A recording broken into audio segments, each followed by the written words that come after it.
కాంగ్రెస్ ప్రభుత్వంలో అన్ని వర్గాల ప్రజలు ఇబ్బందులకు గురవుతున్నారని మాజీ మంత్రి కేటీఆర్ ఫైర్ అయ్యారు. దివ్యాంగులు కూడా రోడ్డుపైకి వచ్చి నిరసన వ్యక్తం చేసే పరిస్థితి వచ్చిందని వాపోయారు. ఈ క్రమంలో అసెంబ్లీ బయట దివ్యాంగులను కేటీఆర్ కలిశారు. కాంగ్రెస్ ప్రభుత్వం దివ్యాంగులను మోసం చేసిందని కేటీఆర్కు వినతిపత్రాన్ని అందజేశారు. ఎన్నికలకు ముందు ఏదైతే హామీలు ఇచ్చారో ఆ హామీలను ప్రభుత్వం నెరవేర్చాలని దివ్యాంగులు డిమాండ్ చేశారు.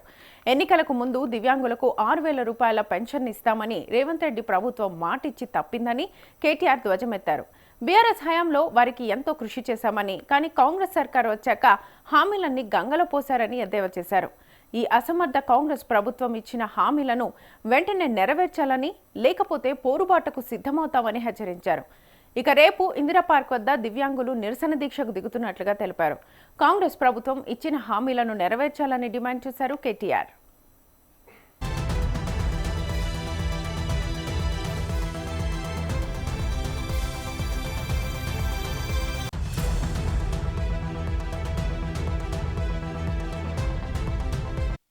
ఆరున్నర 7 లక్షల మంది దివ్యాంగులు ఉన్నారు. వారికి కాంగ్రెస్ పార్టీ చాలా వాగ్దానాలు 100 రోజుల్లోనే 6,000 పెన్షన్ అని చెప్పింది. అట్లాగే ఆర్టీసీలో ఉచిత ప్రయాణం కల్పిస్తామని చెప్పి హామీ ఇచ్చింది. అట్లాగే బ్యాక్లాగ్ పోస్టుల విషయంలో కానీ, చదువుల విషయంలో కానీ చాలా వాగ్దానాలు వారి అభయహస్తం మేనిఫెస్టోలో చాలా వివరంగా ఇచ్చారు. అవన్నీ కూడా ఇవాళ మా సోదరుల దగ్గర చాలా వివరంగా అంటే వారి ఫోన్లలో వారి మనసుల్లో ముద్రించుకొని పోయి ఇవాళ నిజానికి శారీరకంగా తెల్లారి లేస్తే అవస్థలు పడే దివ్యాంగులు వారు కోరుతున్నది ప్రత్యేకంగా కొత్తగా ఏమీ లేదు. కాంగ్రెస్ ఇచ్చిన హామీలు నిలబెట్టుకోవాలని, కాంగ్రెస్ పార్టీగా ఇచ్చిన హామీలు వెంటనే అమలు చేయాలని వారి వాళ్ళ అసెంబ్లీలోకి నిజానికి రావాలని ప్రయత్నం చేశారు.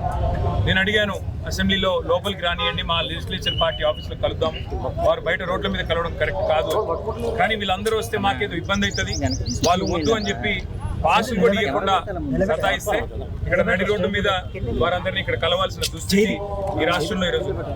దివ్యాంగుల గురించి అన్నాడు కళ్ళబొల్లి కబుర్లు చెప్పి ఓట్లు పొంది ఇవాళ గద్దెనెక్కిన కాంగ్రెస్ పార్టీని మేము ఈ బడ్జెట్ సెషన్లో శాసనసభలో కూడా నిలదీస్తాము, అడుగుతాం.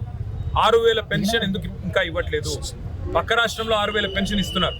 మరి మీరు గద్దెనెక్కిన 3వ బడ్జెట్ ఇది, అంటే 60% సమయం అయిపోయిన తర్వాత కూడా ఎందుకు ఇంకా డబ్బులు కేటాయించట్లేదు? నిలదీస్తాము. దాంతోపాటు దివ్యాంగుల గతంలో మేము డబుల్ బెడ్రూమ్ ఇల్లు ఇచ్చి ఆదుకునే ప్రయత్నం చేశాము. ప్రతి దానిలో కోటా పెట్టి వారిని ఆదుకునే ప్రయత్నం చేశాము. భవిష్యత్తులో ఇంకా ఎక్కువ చేస్తాము.